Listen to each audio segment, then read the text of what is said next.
안녕하십니까. 2년 만에 도담학당에서 인문사주 명리 기초 강좌가 열립니다. 진짜 많은 분들이 언제 열리냐고 엄청 물어보셨었는데 이 강좌는 사주를 처음 배우시는 분들을 위한 강좌잖아요. 아마 사주는 많은 분들이 한 번쯤 보셨을 것 같아요. 근데 역술가한테 묻지 않고 직접 배워야 한다. 이거 선생님이 진짜 옛날부터 말씀 많이 하셨던 건데 왜 사주를 직접 배워야 되는지 또 배워두면 어떤 장점이 있는지 이야기를 좀 해주세요. 그 사주명리를 이제 풀 때 보통 역술가들이 이제 8글자를 보고 풀잖아요. 이 사람의 개인의 역사를 모르니까. 근데 내가 풀 때는 이 8글자 안에 나의 아주 구체적이고 디테일한 역사적 사건들이 들어가요. 그러니까 예를 들어서 이제 갑목이 있다. 갑이라는 글자가 있다. 갑자, 을축 이렇게 나가잖아요. 그러니까 그러면 이제 갑에는 좀 독립적이지만 미숙하다 이런 뜻이 있어요. 그럼 내가 갑이라는 글자가 있으면 독립적이고 미숙한 게 뭐지라고 이렇게 반출을 하게 된다고. 사건들을 과거의 행적들을 추리해가는 과정에서 뭔가 새로운 이 깨달음이 생겨요. 왜냐면 이제 내 자신에 대한 운명과 이런 게 이제 궁금하잖아요. 그런데 이런 방식으로 내 과거를 추적해 본 적이 없는 거야. 근데 그래서 내가 뭐 독립적이지만 미숙하다라는 어떤 그 의미들을 찾아봤더니 있어. 마침 있는데 뭐 큰 사건도 있고 작은 사건도 있는데, 근데 그 사건만 발견되는 게 아니라 이 독립적이고 미숙한 행동에 의해서 생긴 결과가 있을 거 아닙니까? 그 결과들이 반복이 돼. 어떤 방식으로. 아, 이걸 했더니 꼭 이런 사건들이 생겨. 근데 이게 개인마다 또 달라요. 그러니까 개인이 이거를 발견해내는 거야. 내 개인의 차원에서는 이런 점들이 있었고, 근데 그게 어떤 사건들로 되게 패턴화되어 있는 것이 있더라. 그걸 발견할 수가 있는 거야. 이거는 내가 직접 해봐야 되는 거예요. 그러면서 이제 뭘 알게 되냐면, 그러면 이 대개 인생에서 반복한 어떤 습관이랄까? 이런 습속들이 되게 그 운명의 걸림돌일 가능성이 되게 높아요. 뭐 물론 그래서 잘된 일도 있겠지만 그런 어떤 나의 습관의 패턴들이 만들어낸 번뇌도 분명히 있다고. 그러면 그걸 통해서 내가 어떻게 하면 새롭게 무엇인가를 뭐 극복해낼 것인가, 조율할 것인가, 어떤 성향들이 이제 또 감정이 또 거기 들러붙어 있거든. 이 감정 때문에 생기는 괴로움도 있을 테고. 그럼 이제 그걸 보게 되는 거야. 그거를 굉장히 8글자를 가지고 보게 된다는 거죠. 되게 이제 재밌는 작업이잖아요, 이게. 그러니까 이거는 사실 자기가 해야지. 그래서 직접 배우면 그런 재미들을 만끽을 할 수 있습니다. 네, 재밌을 것 같아요. 근데 사실 재밌을 것 같긴 한데 시간이 좀 짧아가지고 6주 안에 우리가 이렇게 사주를 배워서 운명을 해석한다는 게 가능할까? 이런 의문도 좀 드는데요. 왜냐하면 운명을 해석한다 이런 되게 좀 공부에 경지가 오르신 분들이 그거는 하지 않나? 이런 생각도 드는데. 아니 근데 공부를 하는 것도 꼭 어느 경지에 다다라야 유용한 건 아니잖아요. 공부하는 과정에서 굉장히 소소한 깨달음도 있고 기쁨도 있고, 그 과정이 없으면 공부를 못 해요. 그렇죠? 그냥 뭐 어떤 결과만을 보고 한다면 지루해서 못 한다고. 근데 공부를 하다 보면 재밌잖아요. 소소하게 깨닫고. 근데 사주는 마찬가지예요. 사주도 내 운명에 대해서 이게 사주를 풀기까지 굉장히 어떤 경지에 이르러야 딱 풀 수 있는 게 아니라 그냥 간단하게 배우고, 지금 방금 얘기한 것처럼 갑목에는 뭐 독립적이지만 미숙하다. 그게 뭐 어려워요? 그게 책에 있는 거고, 제 책에. 그리고 그거를 그냥 뭐 외우거나 아니면 책을 보고 풀이할 수도 있는 거고, 그 큰 기술이 필요하지 않다고.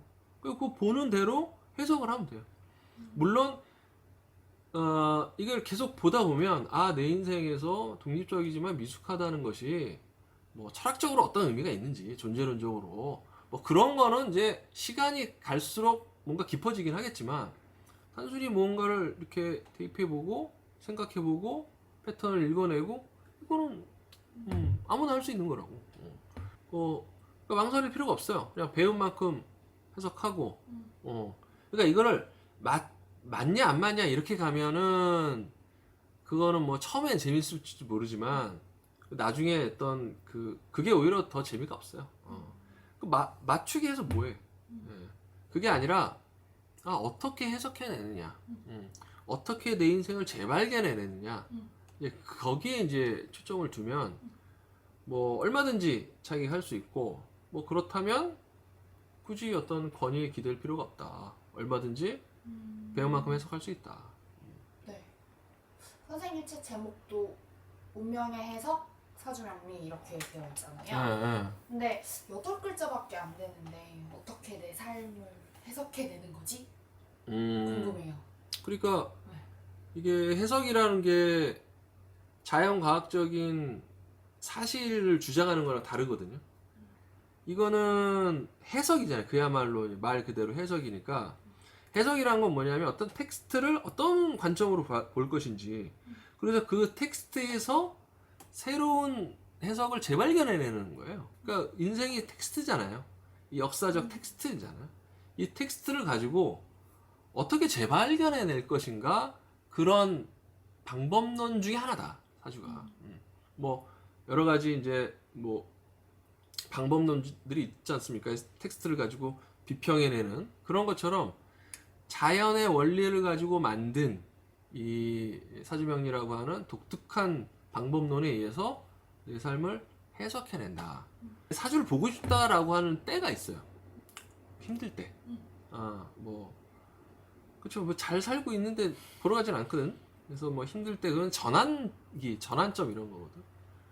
그럴 때 이제 사주를 보는데, 그렇다면 내가 내 사주를 본다고 했을 때는 내가 무엇인가 변해야 될 때구나, 이제 이런 거지.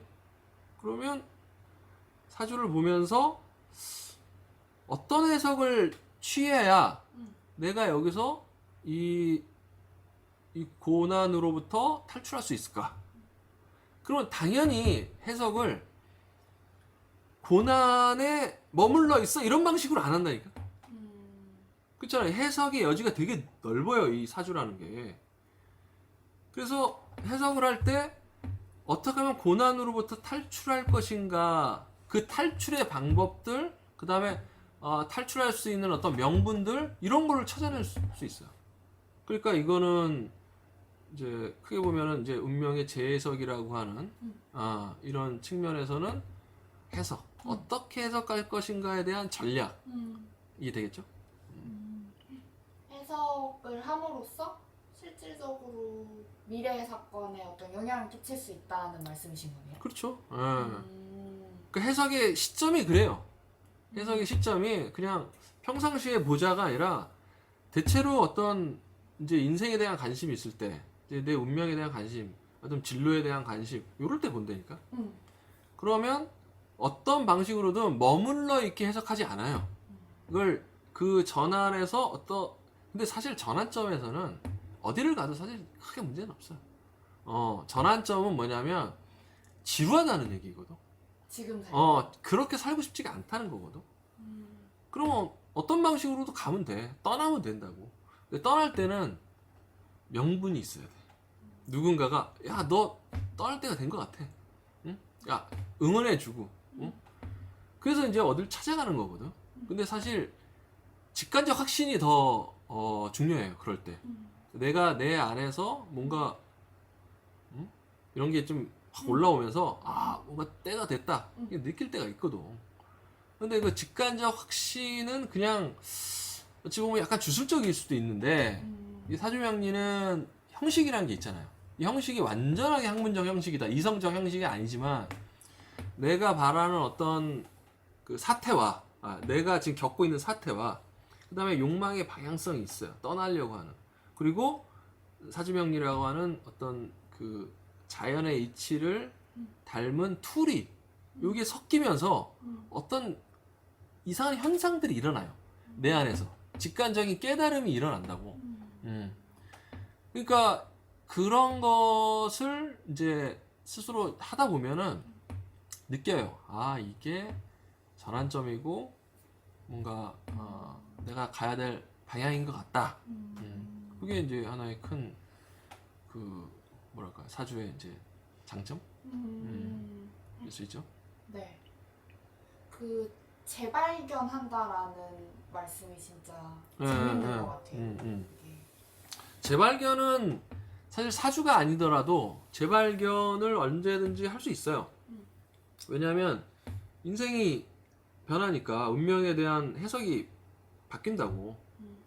뭐 사람 만나는 사람도 달라지고 뭐 이별도 하고 또 생각도 뭐 성숙하고 그다음에 나이도 먹고 몸도 늙어가고 시절도 변하고 그러면 아, 내 운명이 어떤 시절에 있느냐에 따라서 당연히 재발견이 되겠죠. 그런데 이제 그럴 때는 뭐냐면 이 전환의 분기점들을 설정하기가 좀 어렵거든요. 근데 사주는 그걸 약간 도와주는 역할을 해요. 그러니까 어떨 때가 이제 목기고 어떨 때가 화기고 내 운명에선 이때는 뭐 친구가 많이 오는 나를 도와주는 시기고 이때는 뭐 일을 하거나 돈을 벌어야 되는 시기고 뭐 이런 어떤 시기들이 온단 말이에요. 어떤 기운들이 와요. 그럴 때 욕망도 같이 변하거든요. 근데 그런 거를 볼 수가 있는 거예요. 이렇게. 그럼 그때마다 시절이 당연히 그 달라지니까 다른 해석을 할 수밖에 없고 나의 역사라는 텍스트가 전부 다 기억될 수 없잖아요. 그때의 어떤 인연장이랄까 내가 지금 살고 있는 이 현장에 맞게 기억이 재조합되거나 재구성되거나 아니면 조작되거나 그런 거거든요. 사건도 진짜 있는 사실이 아니라 기억에 의해서 조작된다니까.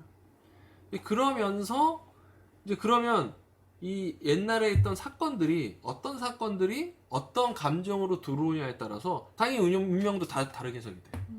같은 사건인데 이 사건과 어떤 사건을 맞물려서 올 것이냐, 이 사건과 어떤 감정이 맞물려서 올 것이냐, 지금 현재 이 사건을 갖고 올 때 굉장히 안 좋은 상태에서 해석을 한다거나 아니면 기분이 좋은 상태에서 해석할 때 이 사건이 완전히 다르게 구성되거든요. 그러면 이 역사, 그 다음에 앞으로 올 미래의 어떤 나갈 나의 길 이것이 완전히 다르게 해석될 수 있어요.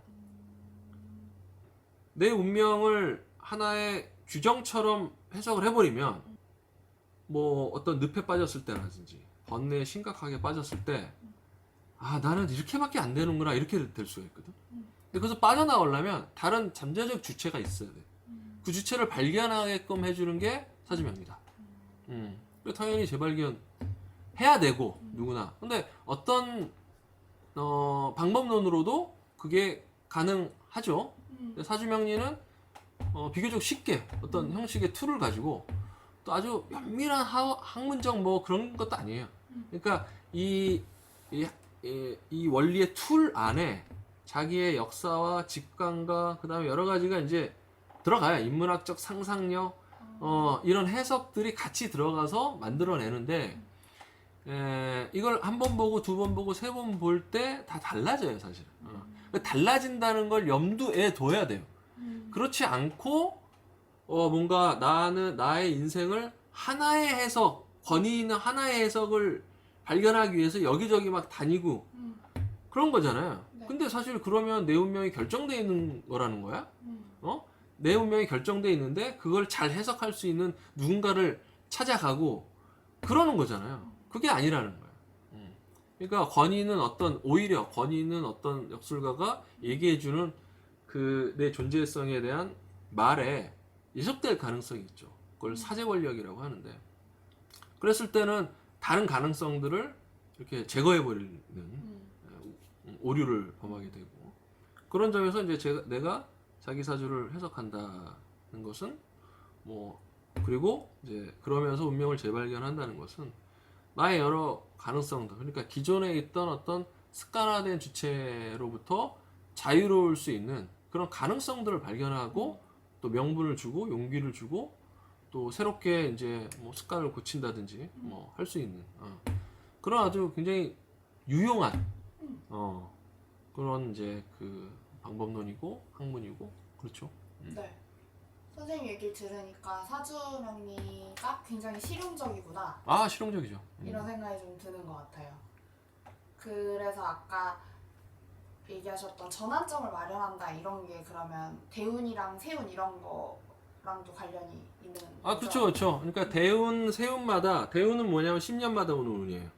사주 이제 배우실 텐데. 큰 운이 온다가 아니라 10년마다. 아, 10년마다 이제 이게 1년짜리가 아니라 10년짜리니까 큰 운이라고 보는 거고, 보통 우리가 대운 그러면 좋은 운이 오나 이렇게 생각하는데 그게 아니라 누구나 있는 10년마다 바뀌는 운이에요.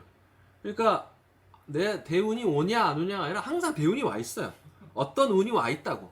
근데 이제 그 분기점이 있지. 분기점에 어떻게 바뀔 것이냐. 이런 건 대충 이렇게 파악을 할 수가 있죠. 내 평생에 이제 걸쳐서 이게 설정되어 있는 게 있으니까. 그건 이제 어렴풋하게 그게 어떻게 구체적으로 펼쳐질지는 아무도 모르고.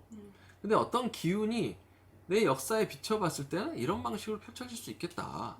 그럼 거기서 나는 크게 벗어나진 못하지만 어떤 걸 노력해야 되고 어떤 것이 반복되지 않도록 뭔가 수행의 이 관점에서 이렇게 내 인생을 어떻게 운영할 것인가 그런 걸 고민하게 되고 그거 자체가 내 운명에 대한 굉장히 큰 배려예요.